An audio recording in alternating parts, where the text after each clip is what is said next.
In an explosive and unforgettable episode of The Graham Norton Show, NHL star Matthew Tkachuk stole the spotlight and delivered a dose of raw, unscripted honesty that shook the studio and arguably the monarchy. When he verbally dismantled Prince Harry during what was supposed to be a lighthearted celebrity panel. What began as playful banter quickly turned into a verbal wrestling match as Tkachuk challenged the prince's public image, personal choices, and ongoing attempts to maintain relevance while living a paradoxical private life in the public eye. The studio audience, initially stunned, soon broke into cheers and laughter as Tkachuk, who clearly came prepared, held nothing back. For Prince Harry, it was less a guest appearance and more a PR disaster. The segment began innocuously, with Graham Norton welcoming his guests, Hollywood actress Margot Robbie, pop sensation Harry Styles, Prince Harry, and Matthew Tkachuk. However, it didn't take long for things to veer off course. When Norton playfully asked about the differences between British and American fame, Tkachuk didn't hesitate. With a smirk, he turned to Prince Harry and said, "Well, some people are famous for playing hockey. Others are famous for being born." Laughter erupted, but Prince Harry, visibly caught off guard, fired back, "Well, it's not like you play real football." The jab, intended to deflect, only fanned the flames. Tkachuk, unfazed, leaned in and delivered what would become the most quoted line of the night. "Yeah, but I earned my jersey. You were born into a costume." Far from a cheap shot, Tkachuk's comment resonated deeply. For years, the British public, and increasingly, the international community, have questioned the role and relevance of the royal family, especially after Prince Harry and Meghan Markle's abrupt exit from royal duties. Tkachuk's statement echoed a broader sentiment.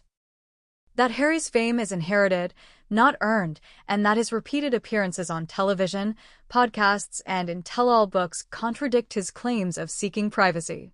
As the cameras rolled, Tkachuk pressed further, questioning the contradictions in Harry's post-royal life. "You left the royal family for peace, right? But then it's Netflix deals, Oprah, podcasts, and now this? You're not escaping the spotlight, you're chasing it." The audience buzzed. Prince Harry offered a tight smile, but his usual charm was missing. What made the encounter so powerful was its sheer authenticity. Tkachuk, known for his aggressive on-ice style and no-nonsense attitude, represented a refreshing contrast to the often overly polished royal persona. There was no palace staff to intervene, no rehearsed script.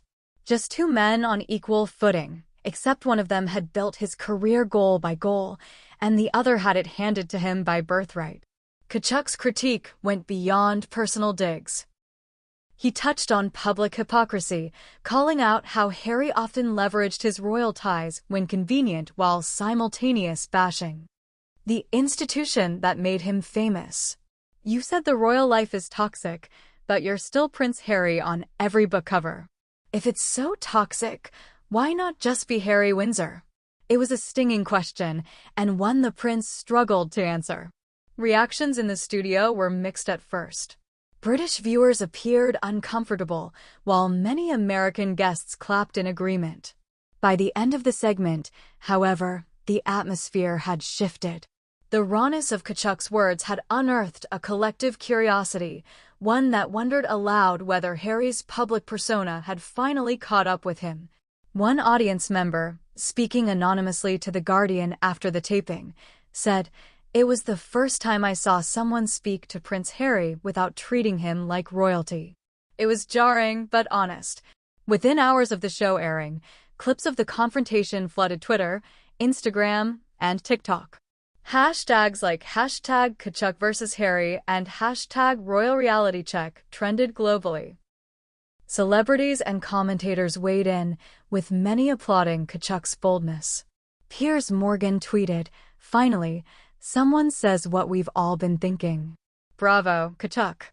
Meanwhile, American journalist Megyn Kelly echoed the sentiment. "It's about time Harry got held accountable for his double standards." Others were more critical. A few royal supporters accused Tkachuk of disrespect and bullying, but even they couldn't deny the moment's power. The debate had begun, and it wasn't going away anytime soon. In the days following the interview, insiders from the Sussex camp reportedly scrambled to control the narrative. Several sympathetic media outlets attempted to spin the confrontation as a misunderstanding or friendly ribbing, but the footage said otherwise. There was nothing lighthearted about Tkachuk's tone and nothing playful about Harry's discomfort. A former royal aide, speaking to The Times, admitted, "Harry's been surrounded by yes-men for too long. This is the first time in a long time he looked completely out of his depth." Beyond the celebrity drama, the episode illuminated a deeper truth about modern fame and entitlement.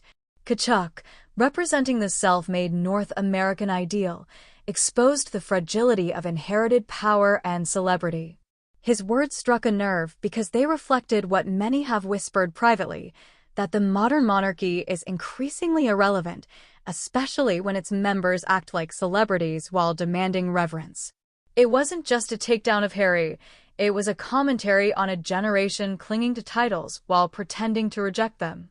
While Buckingham Palace declined to comment, royal biographer Angela Levin hinted at deeper tensions. Harry's decision to go on Graham Norton was always a risk. But to be publicly humiliated like that by someone younger, someone who earned his place, could have lasting consequences.